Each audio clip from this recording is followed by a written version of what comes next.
Humildes eso.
Escucha música sin anuncios. YouTube Music Premium. Empieza la prueba gratis de un mes.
Sabes que me quieres.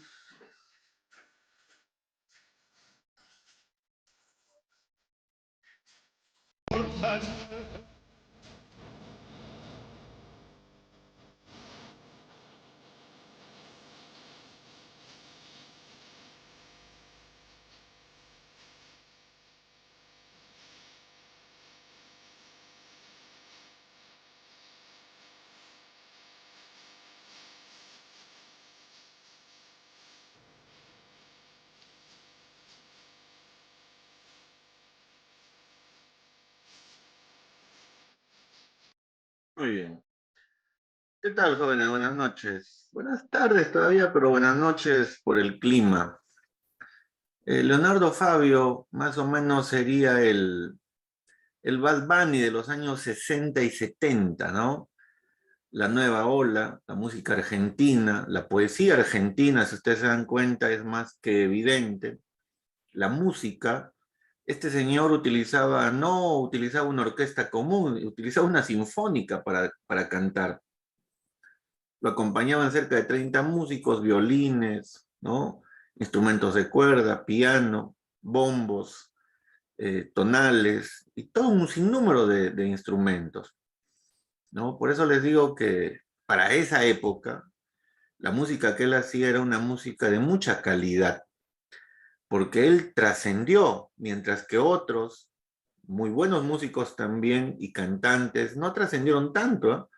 No trascendieron tanto, si no pregúntenle por ahí a Nino Roca, argentinos como Los Tíos Queridos, ¿no? Muchos cantantes en esa época, pero trascendieron pocos porque seguramente tenían más calidad, ¿no? Bien, hoy día tenemos la redacción de los párrafos de desarrollo 2 y del párrafo de cierre de nuestro artículo de opinión. Recuerden, estamos analizando el tema de los medios de comunicación en cuanto a su funcionalidad durante la pandemia. Bueno, la pandemia que hoy día el Ministerio de Salud ha propuesto, bueno, no ha propuesto, sino ha presentado un informe alarmante, ¿no? Según el Ministerio de Salud, en algunas regiones del país, en algunos sectores de Lima, se está generando la cuarta ola de este virus, ¿no? Del virus COVID-19. Entonces, la pandemia no se termina todavía, ¿no? No se termina hasta que la Organización Mundial de la Salud, a partir de investigaciones que están realizando a nivel macro, digan pues que ya, ¿no? Ya se terminó la pandemia, las vacunas han sido un éxito total y etcétera. Pero hasta ahora no, ¿no? Siguen contagiándose miles de peruanos a nivel nacional. En el mundo también hay diferentes zonas, sobre todo de Europa y de América, en donde hay todavía enfermos. En Asia están haciendo el seguimiento mucho más exhaustivo del virus, tomando en cuenta la carga demográfica, ¿no? Ustedes saben, Asia es el continente más poblado del mundo, entonces por ahí hay un poco más de riesgo, ¿no? Mucho más riesgo, obviamente. Bien, estamos redactando un artículo de opinión, estamos redactando una opinión dialógica, estamos tratando de calcar nuestra opinión oral, nuestra forma de diálogo oral, lo estamos tratando de llevar al papel. Vamos a revisar ahorita dos modelos, dos formas de opinar, ¿no? Una forma de opinión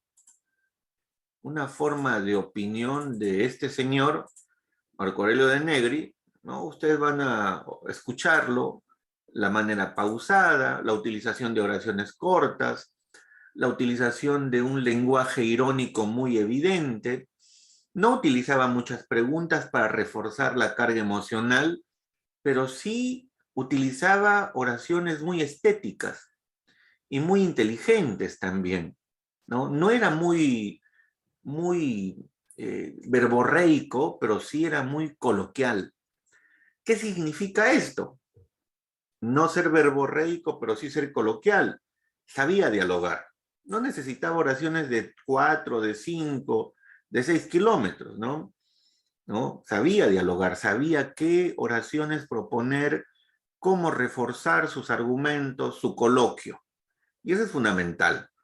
En el segundo video vamos a revisar una forma de diálogo mucho más emocional, mucho más emotiva, mucho más, quizás mucho más de lo que queremos hacer, ¿no? Pero igual vamos a aprender de los dos modelos de diálogo con el fin de que ustedes vayan también dándose cuenta qué tipo de diálogo oral tienen, ¿no? Hay que darnos cuenta, ¿cómo conversamos oralmente?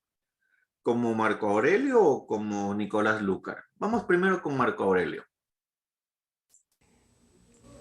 En el siglo XVI era tal el hedor y la pestilencia de las calles, ¿no?, por el amontonamiento de basura, que la gente distinguida iba por ellas oliendo una bota, o como se decía entonces, una borracha de ámbar, esto es, un odre con perfume delicado.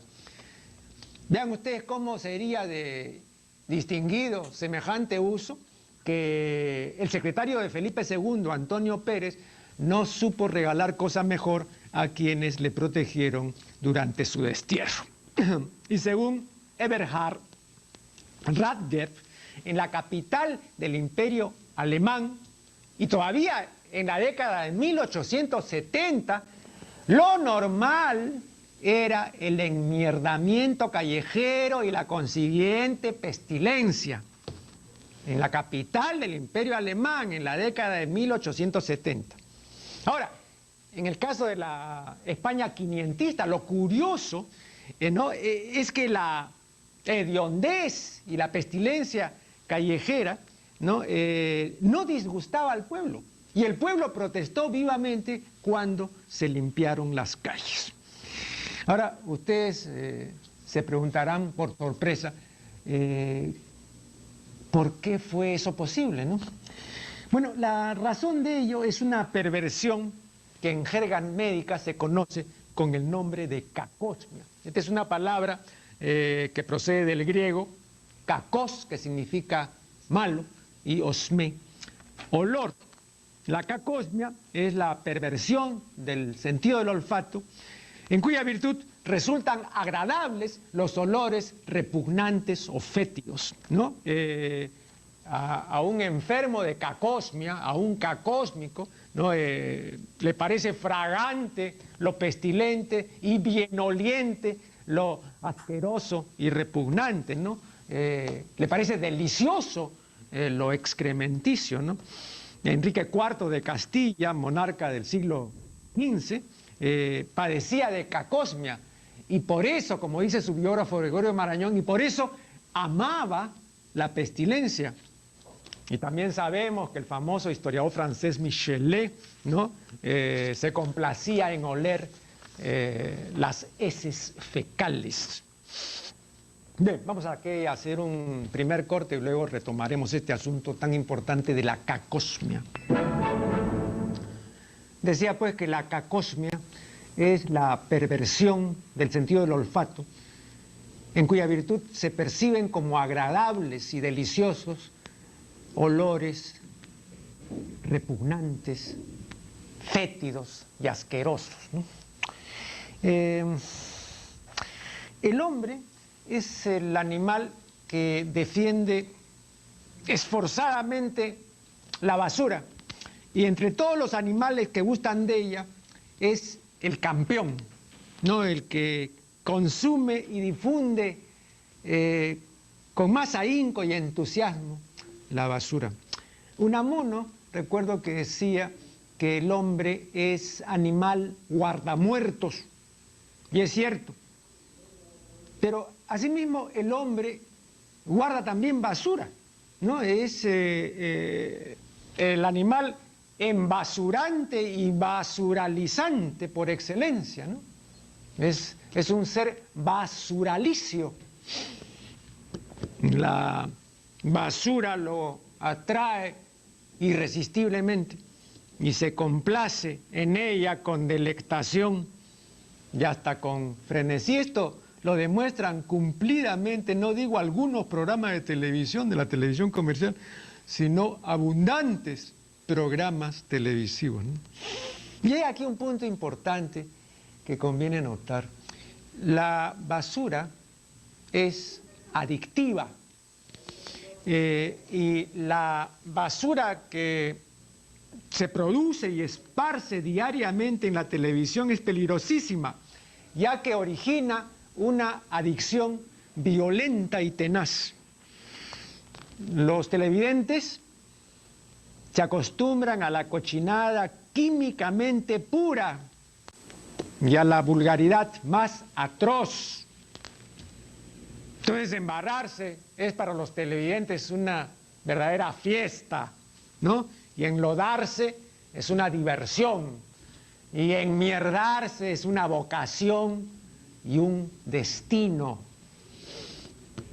En la página 383 de su libro A Trancas y Barrancas, Alfredo Bryce Echenique manifiesta lo siguiente: confusión hay por todas partes y cada día más, y el hombre parece acercarse a la imagen definitiva de un ser profundamente imbécil que mira cada día más horas de telebasura y soporta el idiotizador impacto de la angustiosa publicidad sin capacidad de respuesta alguna. Se ha discutido muchas veces y se sigue discutiendo acerca de la conveniencia o de la inconveniencia, ¿no?, de permitir cierta clase de programas y tal vez, ¿no?, de ejercer algún tipo de control para que no se hable pues de censura, ¿no? En fin, algún modo de detener este alud, ¿no?, de basura, ¿no? Y creo que se pasa por alto un hecho fundamental, porque no se trata simple y llanamente que se esparza a los cuatro vientos pues una tonelada o cientos de toneladas de basura diariamente por televisión. No se trata de eso. Bastaría pues prohibir, ¿no? Sería cuestión de prohibir, ¿no? Queda prohibido, digamos, quedan prohibidas dos cosas: embrutecer a la gente y esparcir basura por el medio televisivo. Pero no es eso. Es decir, plantear así las cosas sería, hubiese sido dable en una etapa anterior, hace 10 años aproximadamente. Ahora no. No, hace incluso 15 años. Entonces podría uno haber planteado en estos términos, ¿no?, la limpieza que ha menester la televisión nacional comercial. Pero ahora no se puede plantear así. Ahora no es la cuestión de que tal o cual canal, o que tal o cual productor, o que tal o cual teleasta, ¿no?, produzca más basura que el otro. No. Ahora el asunto es peor porque ya rige la cacosmia. Entonces no se trata de que si yo voy a producir basura o no voy a producir basura. No, es que ya no puedo dejar de producirla, ¿no? Porque el día que deje de producir basura, entonces ocurrirá lo que ocurrió con el pueblo en la España quinientista, que protestó vivamente cuando se limpiaron las calles, ¿no? Porque se había acostumbrado a la pestilencia. Entonces aquí la teleaudiencia se ha acostumbrado a la pestilencia, ¿no? Es una teleaudiencia cacósmica, ¿no? Es una teleaudiencia que está enferma de cacosmia. Entonces es una teleaudiencia sumamente alterada, porque padece de una adicción, repito, violenta y tenaz, férrea. Y entonces habría que comenzar pues viendo el estado de gravedad, que para mí es un estado gravísimo, ¿no?, de este paciente que llamaremos la teleaudiencia nacional, ¿no?, de la televisión, comercial, ¿no?, definitivamente, ¿no? Entonces ahora, ¿no?, los canales no es que quieran de vez en cuando producir alguna cosa excrementicia, ¿no?, que siempre lo hacen.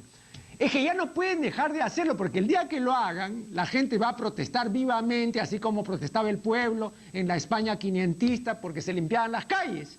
Se había acostumbrado al mal olor y a la pestilencia. Entonces, si usted limpia la televisión, quita la basura, entonces la gente no va a ver televisión, porque lo que la gente quiere es consumir más basura. Repito, este es el resultado inevitable del prevalecimiento de esta perversión del sentido del olfato, que es la cacosmia, y que por supuesto en un sentido figurado nosotros ampliamos para designar también a la perversión del público televidente, ¿no? Según la cual pues solamente puede complacerse y gustar de la basura televisiva. Y cuando... Muy bien. Si ustedes se dan cuenta, la ironía es fundamental para De Negri, ¿no? Y también algunos clichés, algunas partículas fáticas, no, ¿no? Como 10 veces, no. Entonces, claro, eso también es un tic que a veces no es muy adecuado, ¿no? ¿Por qué? Porque disminuye la calidad de la opinión, por eso hay que tener cuidado. Esta es una opinión plana, una opinión muy pausada. Si ustedes se han dado cuenta, la mayoría de oraciones que este señor utiliza son oraciones cortas, son oraciones simples, ¿no? Y nos va orientando, nos va conduciendo a lo que él quiere que sepamos, ¿no? En este caso empieza hablando de la cacosmia de manera general y termina generando una idea de que también existe un tipo de cacosmia televisiva por la cual el televidente asume esa cacosmia de manera muy pasiva. Y claro, pasiva en un primer momento, pero luego activa, tal y como lo indica. Esta es una forma de dialogar, esta es una forma de conversación. Se está dirigiendo a nosotros. En ningún momento está hablando en tercera persona. Y siempre habla del yo. Yo, dice, yo, ¿no? Continuamente busca la manera de decirnos que él es el que está opinando, ¿no? Que no está opinando otro, sino él. Vamos con otro modelo de diálogo y de opinión. Escuchemos a este señor que es un poco más efusivo, más violento, ¿no? Y mucho más fático. Siempre utiliza preguntas mucho más concretas para reforzar su opinión. Vamos a escuchar un momento.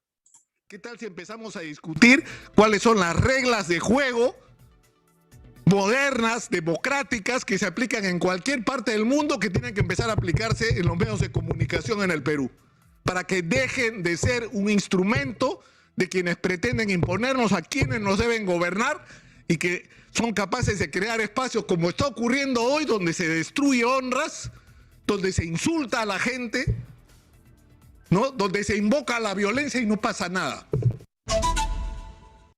A raíz de la sentencia emitida el día de ayer por la justicia peruana a favor de César Acuña y en contra del periodista Christopher Acosta, donde se supone que César Acuña ha sido víctima de difamación por parte del periodista a través del libro Plata como cancha, lo que se pone en realidad en discusión es un asunto que va más allá del caso particular, que es el tema de los límites y el uso de la libertad de expresión en el Perú. Y esto es un tema pendiente al que mucha gente le tiene miedo, porque yo me pregunto, ¿en qué momento vamos a discutir el manejo en la última campaña electoral de la mayor parte de los grandes medios de comunicación? ¿Es lo correcto que los grandes medios de comunicación se hayan puesto en fila para hacer campaña a favor de uno de los candidatos, en este caso de Keiko Fujimori? ¿Es correcto que a lo largo de toda la campaña los medios de comunicación, más que informar y servir de espacio para que los ciudadanos tomen sus decisiones en función de conocer las propuestas de los candidatos, se dedicaran a acusar prácticamente de terrorista al profesor Pedro Castillo? ¿O cuando terminaron las elecciones ha sido lo correcto que la mayor parte de los llamados grandes medios de comunicación dedicaran la mayor parte de su tiempo a pretender acreditar que en el Perú se había producido un fraude en mesa? ¿O que hasta el día de hoy la mayor parte de estos medios hayan estado involucrados en crear un clima favorable para la vacancia presidencial? Es decir, ¿de qué libertad de expresión estamos hablando en el Perú? Y si alguien sabe de esto, es la propia Keiko Fujimori. Porque lo que le hicieron estos grandes medios a Castillo a favor de Keiko Fujimori, se lo hicieron a Keiko Fujimori a favor de Pedro Pablo Kuczynski. ¿O ya se olvidaron? ¿Se acuerdan ustedes que en 2016, según el Grupo El Comercio, la señora Keiko Fujimori estaba siendo investigada por narcotráfico en los Estados Unidos? ¿Se acuerdan o no? ¿Se acuerdan o no? Días antes de las elecciones, con una información que fue sin duda determinante, sin ninguna duda, para elegir a una narcotraficante como presidenta o sospechosa de narcotráfico. Finalmente esa era la imagen que se trató de crear. Y acá no estoy defendiendo a Keiko Fujimori porque nunca he votado por ella ni lo haría. De lo que estoy hablando es del manejo absolutamente perverso de un medio de comunicación para favorecer los intereses de sus propietarios, que a su vez están asociados a los grandes intereses para los que se ha gobernado en el Perú a lo largo de las últimas décadas. ¿Qué pasó con la denuncia de narcotráfico contra Keiko? ¿Le pidieron disculpas a Keiko? Porque se olvidaron de la denuncia al día siguiente. Pasaron las elecciones y nunca más volvieron a hablar del tema. ¿Le pidieron disculpas? Nunca. ¿Acreditaron que era verdad lo que habían dicho? Nunca. Eso es un uso perverso de los medios de comunicación y eso tendría que establecerse algún tipo de parámetro de cumplimiento, porque si no, no aprendimos lo que pasó en la época de Montesinos. No hemos aprendido nada sobre que no se pueden usar los medios de comunicación como instrumentos políticos para imponerse sobre la sociedad, para violar el interés del ciudadano estar adecuadamente informado. O pregúntenle, ¿ustedes se acuerdan del caso de Alejandro Toledo? Cuando el Grupo El Comercio dijo que Alejandro Toledo había falsificado firmas, presentó testigos, hizo una campaña, nadie entendió qué pasó. Nadie entendió qué pasó. De repente un lunes se olvidaron del tema. Estábamos al borde de la vacancia de Alejandro Toledo por ese tema y se olvidaron del tema al día siguiente. Y pregunto, al igual que pregunto sobre Keiko, ¿era verdad o era mentira? Si era mentira, ¿le pidieron disculpas a Toledo? Si era verdad, ¿por qué no fueron hasta el final? ¿O negociaron la información a cambio de algo que desconocemos en este momento y de lo cual sería bueno que Alejandro Toledo alguna vez hable? Y lo más increíble de todo es que los que resultan responsables ahora del incidente este vergonzoso, que es el caso Zarratea, ¿no? Presidente se reúne con la Carolín Mesta López. No ocurrió la reunión, sabían que no había ocurrido la reunión y montaron toda una escenificación para venderle al país que el presidente se había reunido en una casa privada con una mujer que podía estar conspirando a favor de proveedores. Eso es lo que nos vendieron en el programa Cuarto Poder. Esa es la verdad. Y eso lo replicó el diario El Comercio de manera sistemática. Y no solamente el diario El Comercio, el complejo gigantesco de medios que tienen y lamentablemente de otros medios que siguen detrás de ellos. Porque lo que ellos dicen es lo que los otros replican. Y ahora resulta, por la evidencia de las imágenes, que esa reunión nunca ocurrió. Entonces, ¿quién tiene la culpa? ¿Cristian Sotomayor? Es decir, le han echado la culpa al productor del programa y lo han echado, ¿no es cierto? Como si él fuera el responsable de la decisión sobre contenidos, que no es pues el señor Cristian Sotomayor el que decide, no se pase, no somos... Son los directores informativos. Son los dueños de esos medios de comunicación los que deciden el contenido y la orientación informativa. ¿O fue Clara Elvira Ospina, la periodista colombiana a la que echaron de América Televisión, la responsable de la línea informativa que tuvieron con respecto a Keiko? Porque de ser anti-Keiko pasaron a ser pro-Keiko. Pero para hacerlo le echaron la culpa a María Elvira Ospina de que ella era la que había decidido esa orientación informativa. ¡Mentira! ¡Mentira! Era una orientación informativa del medio de comunicación. Entonces, esto es un tema del que hay que discutir. No podemos seguir tapando el sol con un dedo.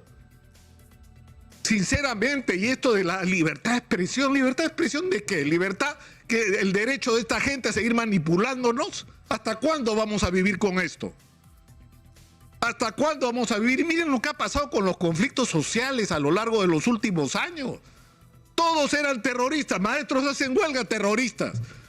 Protestan agricultores o comuneros, antimineros, terroristas. Todo el mundo era terrorista en este país, sistemáticamente. Sistemáticamente. Esto, yo creo que por lo menos tendríamos que empezar a discutirlo. ¿Qué tal si empezamos a discutirlo? ¿Qué tal si empezamos a discutir cuáles son las reglas de juego modernas, democráticas, que se aplican en cualquier parte del mundo, que tienen que empezar a aplicarse en los medios de comunicación en el Perú, para que dejen de ser un instrumento de quienes pretenden imponernos a quienes nos deben gobernar y que son capaces de crear espacios como está ocurriendo hoy, donde se destruye honras, donde se insulta a la gente, ¿no? Donde se invoca la violencia y no pasa nada.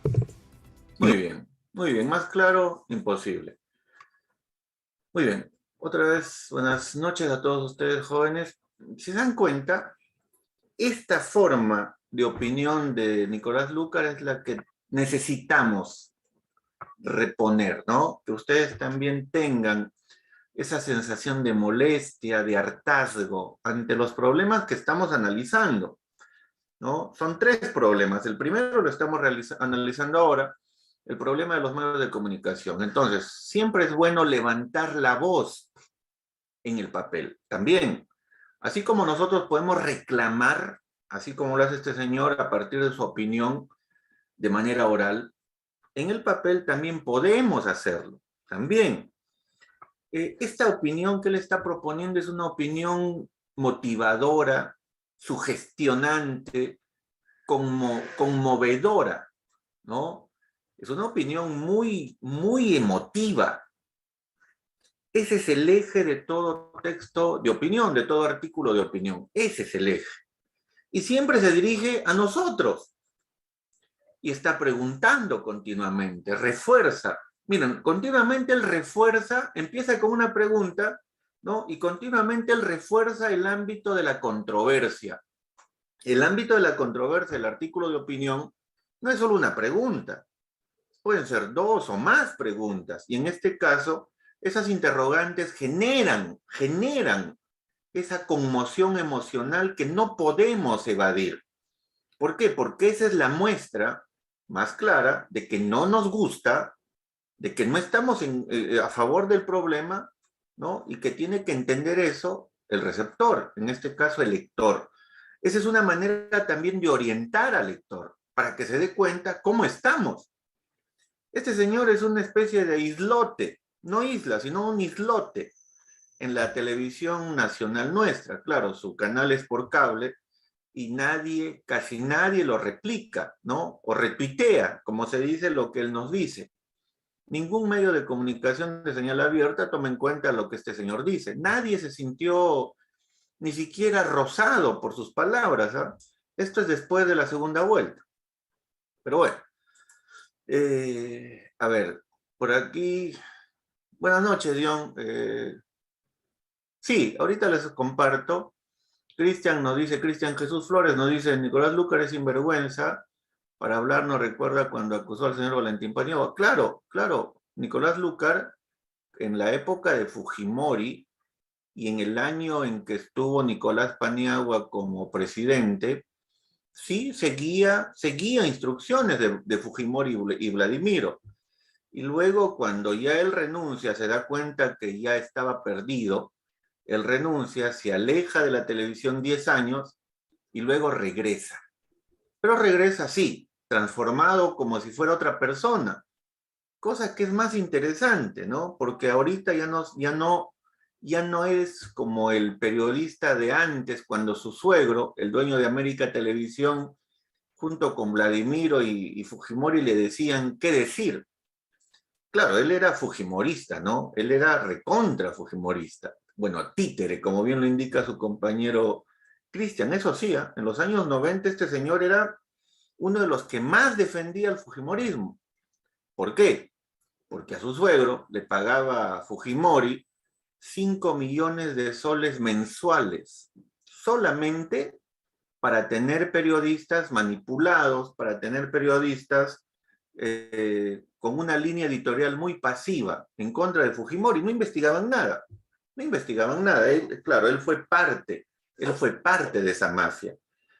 Pero como él lo dijo alguna vez en este programa que tiene, ¿no? Hablemos claro, él lo dijo, ¿no? Acepto mi responsabilidad, ¿no? Fui parte de esa época, ¿no? Él supuestamente fue manipulado, ¿no? Según lo indica, pero ahora, por lo menos ahora, el tipo de periodismo que hace es mucho más directo, ¿no? Es mucho más directo, es mucho más claro, no ha promovido hasta ahora ninguna noticia falsa, por lo menos, por ahí podemos decir que hay algo, por lo menos hay algo de cambio, ¿no? Bien, vamos por acá. A partir de estos dos modelos de opinión, ligadas, ojo, los dos modelos de opinión que acabamos de revisar son fuentes también sobre el tema. ¿Por qué? Porque los dos señores, tanto Marco Aurelio de Negri como Nicolás Lucar, han propuesto opiniones sobre los medios de comunicación, de manera puntual.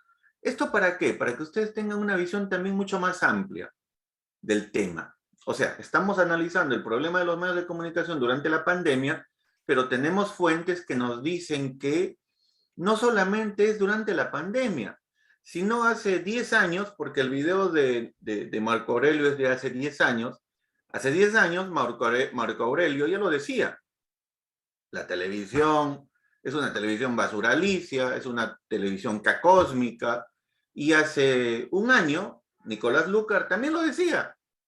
¿Cuál es la función de la televisión? O de los medios de comunicación, ¿cuál es la función? ¿No?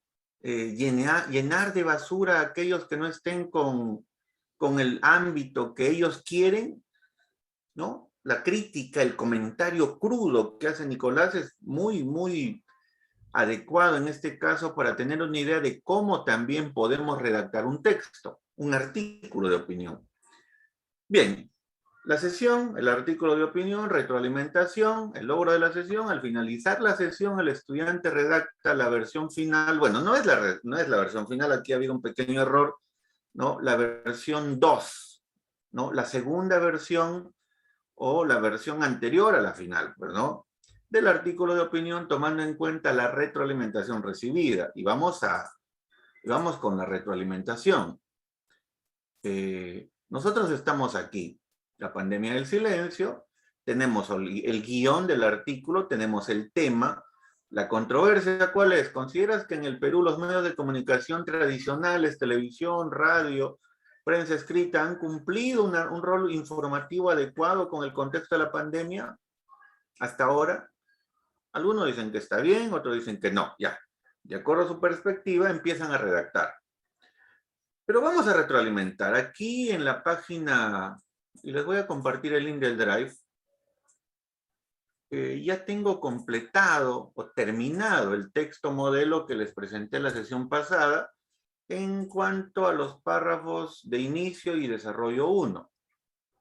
¿No? Aquí ya está listo. Recuerden, este es un modelo.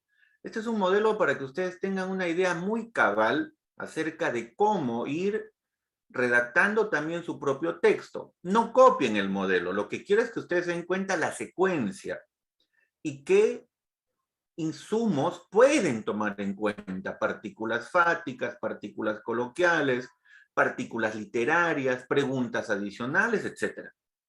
¿Ya? Etcétera. Entonces, recuerden, siempre la controversia va antes. ¿Por qué? Porque nosotros cuando empezamos a redactar ya con una postura lista, establecida.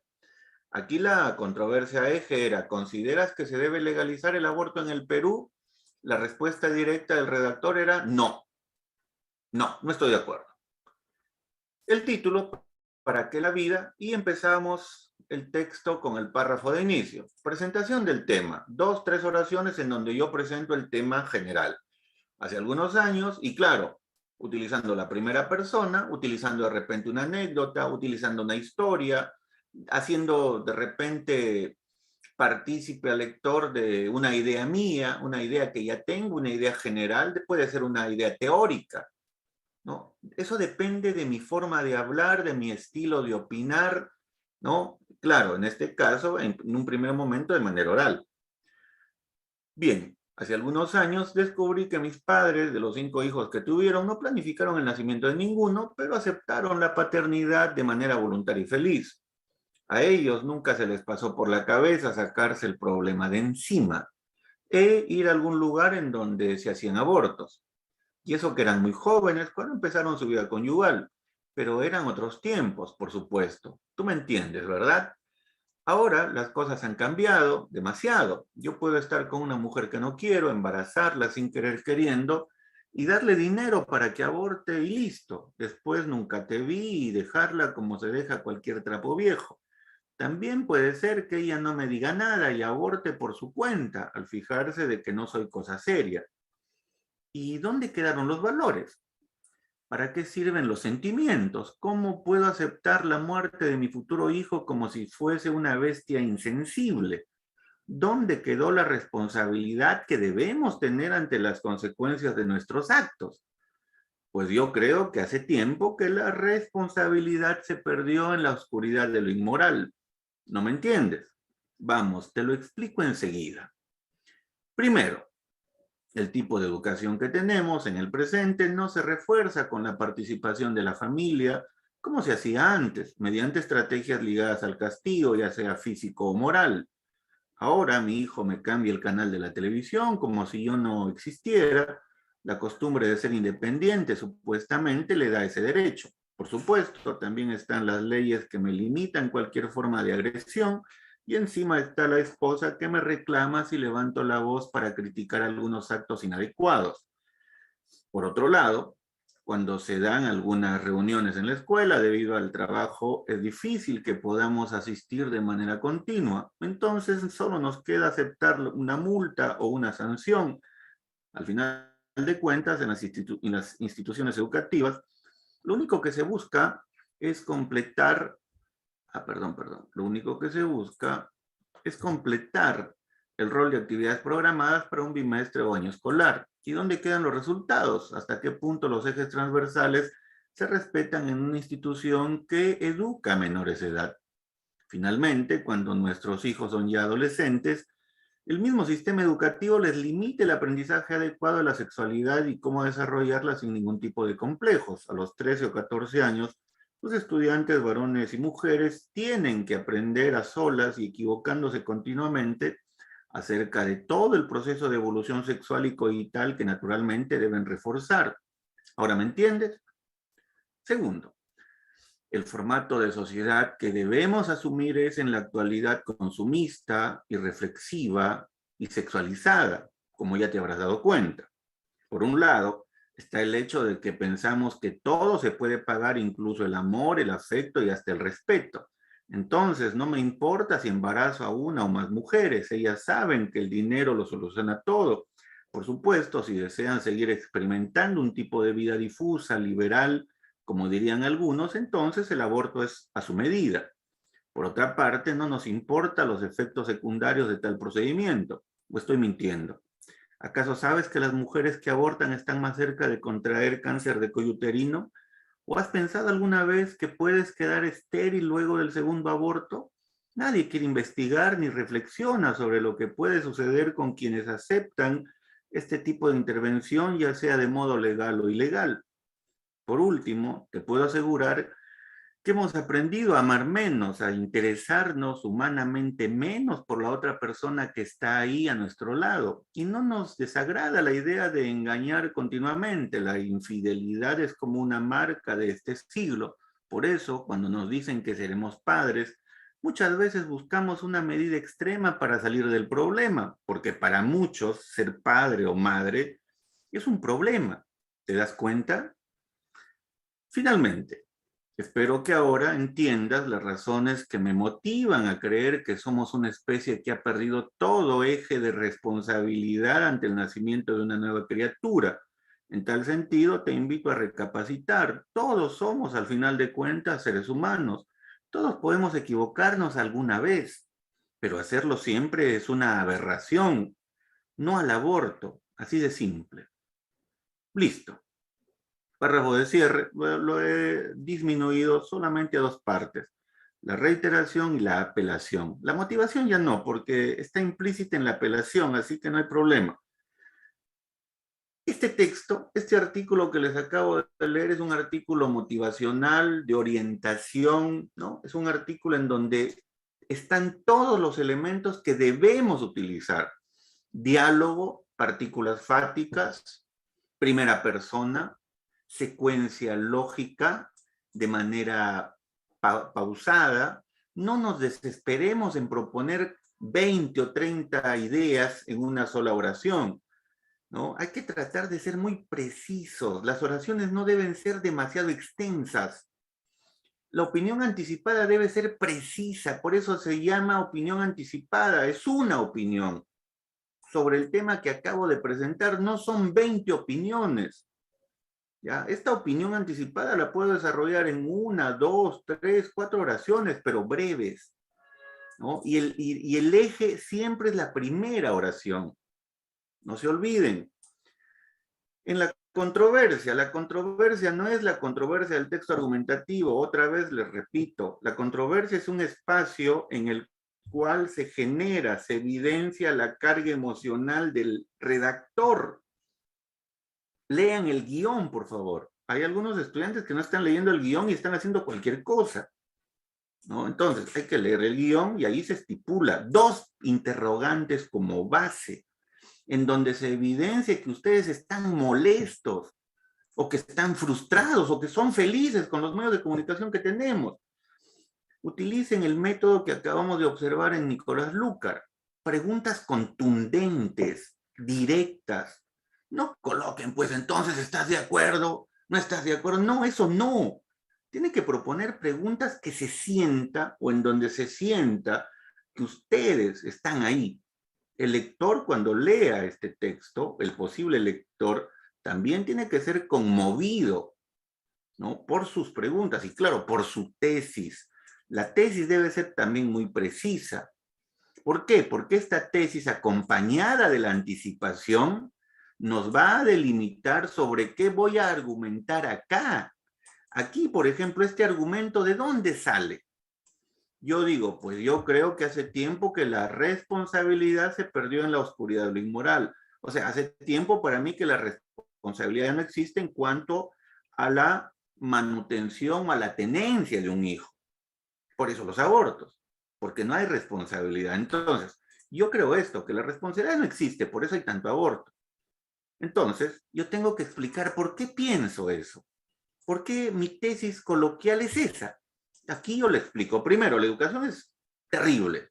Segundo, el formato de sociedad es terrible también. Es consumista, irreflexiva y sexualizada. Y otra cosa más, este argumentito que está aquí y que está arriba, yo tengo que explicarlo en 3 fundamentos. Por ejemplo, aquí yo a propósito he propuesto 3 cualidades de la sociedad actual y cada una de esas cualidades la he ido explicando. He ido opinando sobre esas 3 cualidades. Arriba igual, ¿no? Aquí yo digo, el tipo de educación que tenemos en el presente no se refuerza con la participación de la familia, como se hacía antes. ¿Cómo es entonces la educación ahora? Ahora la educación es así. En el hogar es esto. En el colegio es esto. Y también esto, ¿no? Entonces, yo explico. Mi opinión tiene que ser completa. Este es el eje de la opinión. El argumento de opinión es este. Y este argumento tiene que ir desarrollándose en 3 fases. ¿Ya? Esto les digo porque estuve leyendo, bueno, sigo leyendo sus textos. Como esta parte o como la entrega final es la próxima sesión, ¿no? Entonces yo voy a seguir haciéndoles sugerencias en el Canvas en relación con la parte anterior, ¿no? Pero a partir de esta explicación que les estoy dando ahorita, el párrafo de desarrollo 2 y el cierre, ¿no? En este caso, volvemos a nuestro tema. Los medios de comunicación en la actualidad, ¿no? Si están bien o están mal, sobre todo en cuanto a la información que nos promueven durante la pandemia, ¿no? Ya dijeron algunos que está bien, otros dijeron que está mal, muy bien, ¿no? Ya argumentaron la primera parte, ahora la segunda, ¿no? Nos falta el párrafo de desarrollo 2 y el párrafo de cierre, ¿no? Si nosotros vemos que nuestro párrafo de inicio en la tesis, en la anticipación, por ahí tiene algunos vacíos, entonces podemos reforzar esta parte. ¿Para qué? Para entender mejor nuestro argumento 2. Recuerden, los argumentos se relacionan directamente con la tesis y la anticipación, ¿no? La tesis y la anticipación nos aclaran sobre qué voy a argumentar, sobre qué vamos a argumentar de manera particular. Bien, vamos a ingresar a sala entonces y empezamos. Párrafo de desarrollo 2 y párrafo de cierre. En el mismo formato que ya tenemos, ahí anulamos la parte que dice motivación. Clic derecho y donde dice eliminar fila, anulan la fila. ¿Para qué? Para que nos quedemos simplemente con este formato que les acabo de mostrar, ¿no? Reiteración, ¿no? De la tesis propuesta y la apelación. ¿Qué es la apelación? Apelación hace referencia a un pedido, a una sugerencia, a un ruego, o a una reflexión, ¿no? A una reflexión final. Recuerden, aquí podemos utilizar una oración o más, igual que aquí, una oración, 2 oraciones, 3 oraciones. Aquí yo estoy utilizando 4 oraciones, pero son 4 oraciones cortas. ¿Por qué? Porque las oraciones cortas le dan sentido a la pausa del diálogo oral y escrito. No, no se desesperen. Traten de copiar su forma de hablar, ¿no? Todos cuando conversamos, cuando opinamos oralmente, opinamos utilizando oraciones breves, no tan extensas, ¿no? Eso también. Bien, ustedes son el grupo 2 y en el grupo 2 tenemos 16 grupos, 15. 15, está bien. Buenas noches. ¿Qué tal? Buenas noches. Profe, Vamos disculpe, entonces con la tabla. he revisado el Canvas y no veo algún comentario. No sé si podría hacerlo a mi trabajo. Lo que vamos a hacer ahorita es el desarrollo 2 y el cierre, ¿ya? Así que no se preocupen. Vamos con el desarrollo 2 y el cierre. Y todos los comentarios los vamos a utilizar para la versión final. Pero igual, yo estoy revisando hoy día completo. En un momento voy a completar. Hay algunos grupos que todavía me faltan, pero los voy a completar hoy día. Por ese lado no se preocupen. Pero lo que vamos a hacer ahorita es concentrarnos en el desarrollo 2 y el cierre. La entrega la vamos a realizar hasta el día de mañana a la medianoche, ¿no? Esto con el fin de que yo el día miércoles, que tengo horas libres, pueda hacer la revisión y las sugerencias. ¿Ah? Bien, entonces, vámonos a sala y empezamos. Desarrollo 2 y el cierre. ¿Ya? Eso específicamente. Muy bien, ya están creadas las salas. Ya están creadas las salas, vámonos a sala. Ya les compartí el link del Drive. Ahí está, les voy a compartir por si acaso haya ingresado alguien recién. Ya, el modelo está en la página 11, 12, 13. El modelo que les acabo de presentar. Muy bien, vámonos a sala. Vayan analizando también el problema de sus grupos, aquellos grupos cuyos integrantes no están ingresando normalmente. Y la próxima sesión hacemos algo drástico. Si es que esos estudiantes la próxima sesión no ingresan, hacemos cambios drásticos, los sacamos y los cambiamos por estudiantes que sí estén ingresando. ¿Ya? ¿Por qué? Porque después viene la PC2. ¿Ya? Después viene la PC2. Muy bien, vámonos a sala. Profesor, una pregunta. En el cierre, ¿la motivación se va a borrar? Sí, anúlenla, anúlenla. Nos quedamos solamente con la reiteración y con la apelación. Nada más, porque la motivación también es parte de la apelación. ¿No? También, recuerden la frasecita final que yo propongo ahí, en el modelo que les acabo de proponer, o en el modelo que acabamos de revisar, la frase es es motivación, ¿no? Por eso mejor nos quedamos solamente con dos partes, reiteración y apelación. ¿Por qué? Porque en la apelación podemos utilizar de repente una frase de cierre en la cual se evidencie un elemento motivacional, ¿no? También, por eso ya no necesitamos tres partes.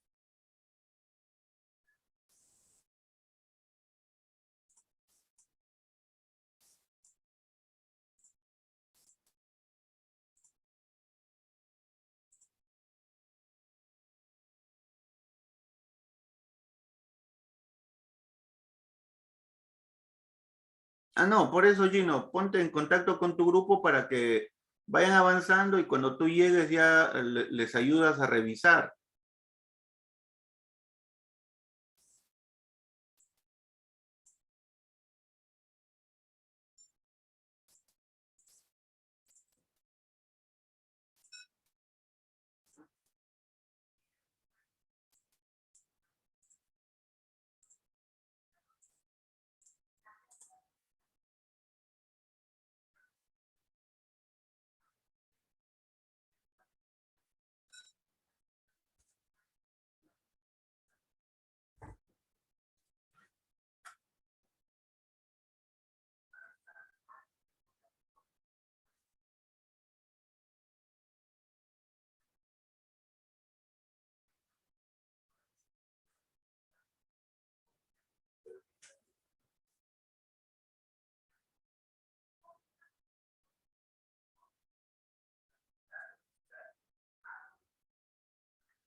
Profesor, buenas noches. ¿Y qué tal? Buenas noches. Una consulta. En todo caso, el segundo argumento que usted indica es por definición lo que se tiene que reingresar, ¿correcto? No, nosotros no estamos haciendo textos argumentativos, estamos haciendo artículo de opinión. No Pero en el estamos, segundo argumento que usted indica, el segundo argumento es la segunda respuesta a tu tesis. y abajo se fundamenta como usted indica, se define. Se Claro, explaya más. así como en el modelo que les estoy proponiendo, tengo una tesis, tengo una anticipación en donde ya se precisa sobre qué voy a argumentar. Entonces, primero propongo un argumento con 3 fundamentos, segundo, otro argumento con 3 fundamentos. Tomen en cuenta el guión, ¿no? En el guión se establece muy claramente cómo, ¿no? Cómo podemos redactar esos 2 párrafos de desarrollo. Ok, profesor, muchas gracias. Sí.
Confis.